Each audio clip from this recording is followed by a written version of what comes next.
In our last video, we used the scientific method to analyze the resurrection. In this video, we shall use the historical method to further our investigation.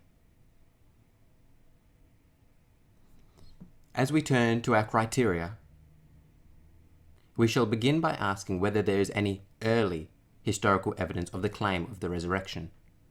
This is what historians call the criterion of early attestation. The earlier the evidence we have for an event reduces the likelihood it is the result of later embellishment. To address this, we shall analyze a letter within the New Testament, the one we actually began our entire discussion on. In this section, the Apostle Paul is reminding his church of the gospel by providing a short creedal statement. He writes, "Brothers and sisters, I want to remind you of the good news I preached to you. You received it and have put your faith in it. Because you believe the good news, you are saved. But you must hold firmly to the message I preached to you. If you don't, you have believed it for nothing. For I delivered to you as of first importance what I also received.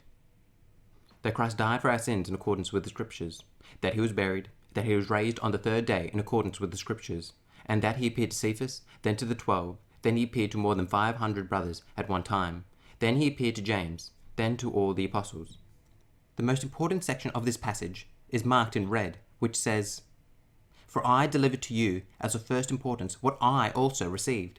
This tells us that this creedal statement was not devised by Paul, but was rather passed on to Paul from the other apostles.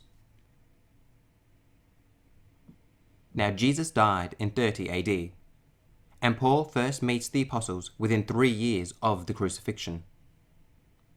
Therefore, this creedal statement was in common Christian usage within the first 3 years of the death of Christ. Gerd Ludemann, a leading New Testament secular historian from Germany, writes, "The elements in the tradition are to be dated to the first 2 years after the crucifixion of Jesus, not later than 3 years. James Dunn of Cambridge University also states, "This tradition, we can be entirely confident, was formulated as tradition within months of Jesus' death." In this glass frame is the earliest example of Christian oral tradition. Here the Apostle Paul reminds the Corinthians of a fixed summary of the Christian faith which he passed on to them years earlier and which he himself had received shortly after his conversion. Mainstream scholars date this summary to within months of Jesus' death.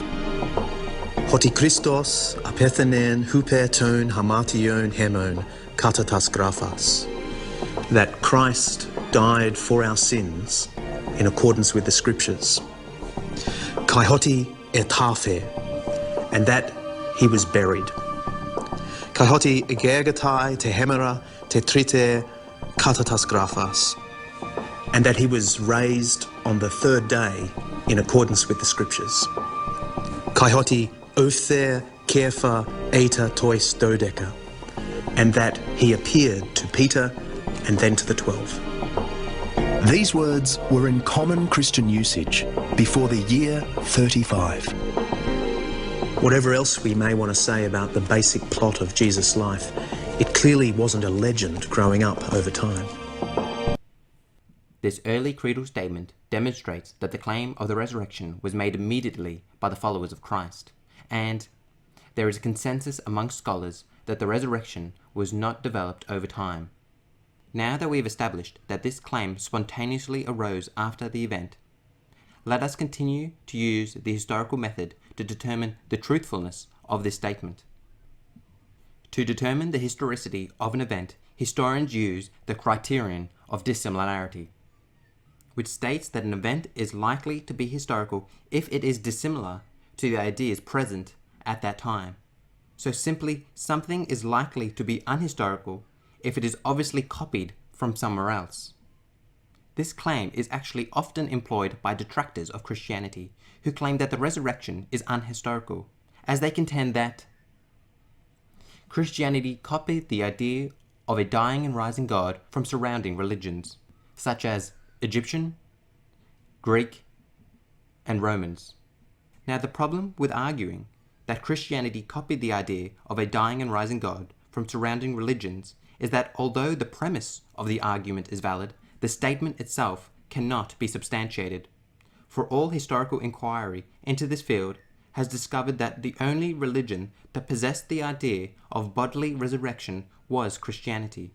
One historian, in his book entitled The Riddle of the Resurrection, Dying and Rising Gods, states, "There is, as far as I am aware, no prima facie evidence that the death and resurrection of Jesus is a mythological construct, drawing on the myths and rites of the dying and rising gods of the surrounding world.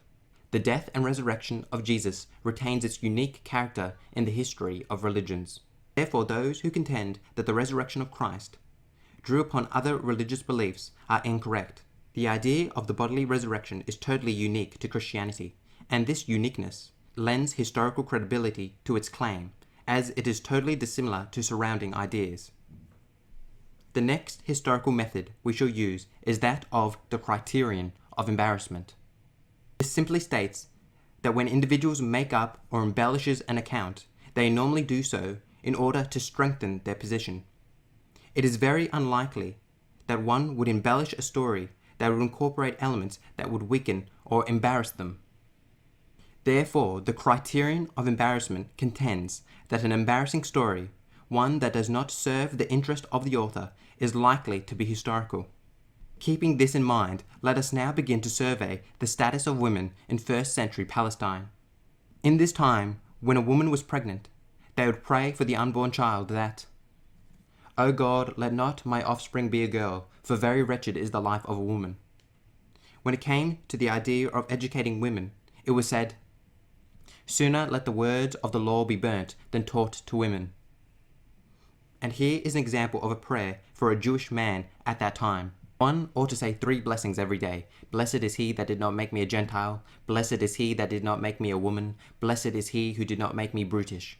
Now, when it comes to the testimony of women, things don't get better. One author writes at the time, "But let not the testimony of women be admitted on account of their levity and boldness of their sex." Another, "Any evidence which a woman gives is not valid." And finally, "Wherever the Torah accepts the testimony of one witness, it follows the majority of persons, so that 2 women against 1 man is identical with 2 men against 1 man. But there are some who declare that wherever a competent witness came first, even 100 women are regarded as equal to 1 witness. Therefore, it is strange, given the poor status of female testimony, that in the Gospels, just when we come to the climax of Christ's life, his death, burial, and resurrection, all his disciples deserted him and ran away, leaving only women now to witness his death, burial, and resurrection. Concerning his death, we read, "Some women were watching from a distance. Among them was Mary Magdalene, Mary the mother of James the younger and of Joseph, and Salome." Concerning his burial, we read, "Mary Magdalene and Mary the mother of Joseph saw where the tomb was laid." And concerning his resurrection, we read, "When the Sabbath was over, Mary Magdalene, Mary the mother of James, and Salome brought spices so they might go to anoint Jesus' body." Richard Bauckham, a New Testament scholar, in his book, Jesus and the Eyewitnesses, writes, "All 3 synoptic Gospels repeatedly make the women the subjects of verbs of saying, they saw the events as Jesus died. They saw where he was laid in the tomb. They saw the stone roll away. They saw the young man sitting on the right side, and the angel invited them to see the empty place where Jesus' body had lain." It could hardly be clearer. The Gospels are appealing to their role as eyewitnesses. Given the low status of a woman's testimony, we should be shocked that the first person to witness the most important moment of Christ's life is Mary Magdalene, as she is the first person to see the raised Christ. One of the first attackers of Christianity is the 2nd century Greek philosopher Celsus.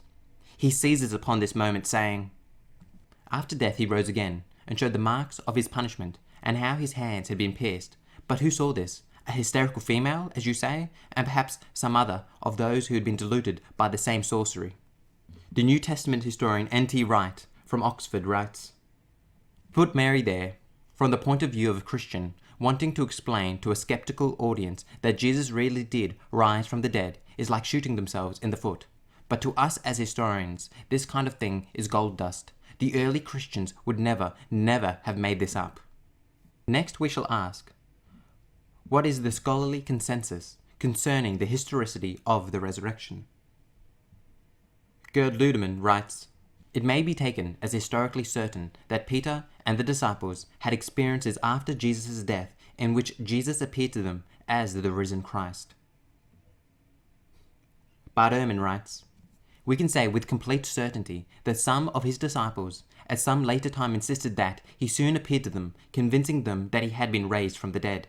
Therefore, most historians will affirm that the apostles had an experience of the risen Christ. Then Paul, who was actually persecuting Christians at the time, also had an experience of the risen Christ. Then a later group of individuals had an experience of the risen Christ. To ensure that I'm correctly representing the views of scholars, I shall now refer to a short clip from a debate about the resurrection in which Bart Ehrman is stating his view. Pointed out that one of the most common forms of hallucination is bereavement over a lost one. Somebody you love died. What was Jesus exactly to the disciples? He was their deeply loved master, whom they thought was going to do great things. The Gospels are consistent in their claims about what the disciples thought about Jesus. Sometimes they don't understand him, they don't quite get it, but they at least understand that Jesus is the Messiah and they expect great things from him. What happens to Jesus? Does he do these great things? No, he goes to Jerusalem and gets arrested and gets crucified. This radically disconfirmed what the disciples thought Jesus was going to do. Some of them may have thought that he was going to spark a revolution against Rome. Some of them thought that he might be God's power to overcome the Roman presence in Palestine. They all seem to think that Jesus was going to do something great. Rather than doing something great, Jesus was crucified, their beloved master. It would not be surprising, given the data that Mike himself has given, that they had visions of him afterwards. If 15% of the population has visions, and usually if it's of a loved one, well, I would say the disciples qualify. Paul is a different matter. Paul is a very interesting case, one that I think requires a lot of investigation, because we have very limited evidence of what exactly Paul experienced. Paul is very reluctant to tell us exactly what it was. Of course, the book of Acts has 3 accounts of the vision on the road to Emmaus. The road to Damascus. But these accounts have internal tensions between them. They're hard to reconcile with one another. Paul apparently had some kind of experience, but I continue with my question that Mike hasn't answered. Sticking at it from a strictly historical point of view without appealing to anything divine, how did Paul know it was Jesus? How did Paul know it was Jesus?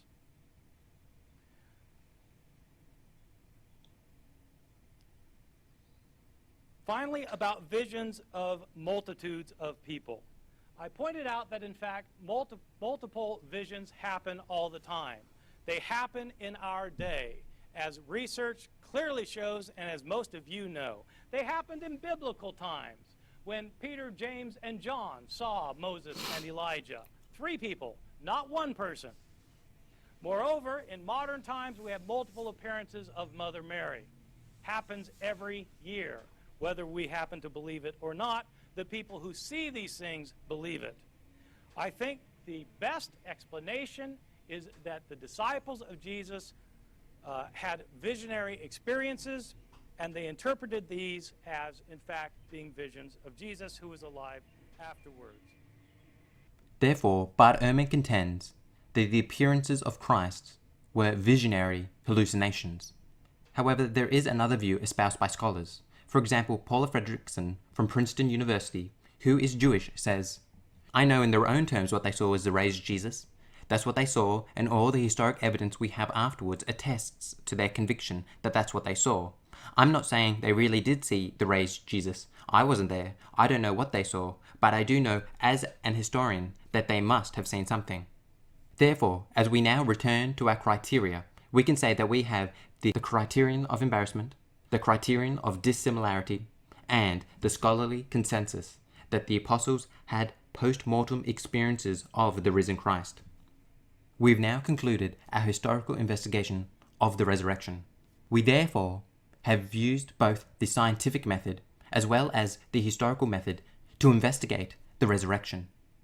Concerning the historical method, we can say that all historians agree that after the death of Jesus, multiple groups of individuals saw him. And concerning the scientific method, we can say that the shroud appears to have wrapped the body of Jesus and now possesses an image which cannot be reproduced by modern science. Therefore, taking both the scientific and historical evidence, I believe one must conclude that Jesus rose from the dead. In our videos thus far, we have done a thorough investigation of both the historical Jesus and the resurrection. In our next video, we will be asking whether all of this was in accordance with the scriptures.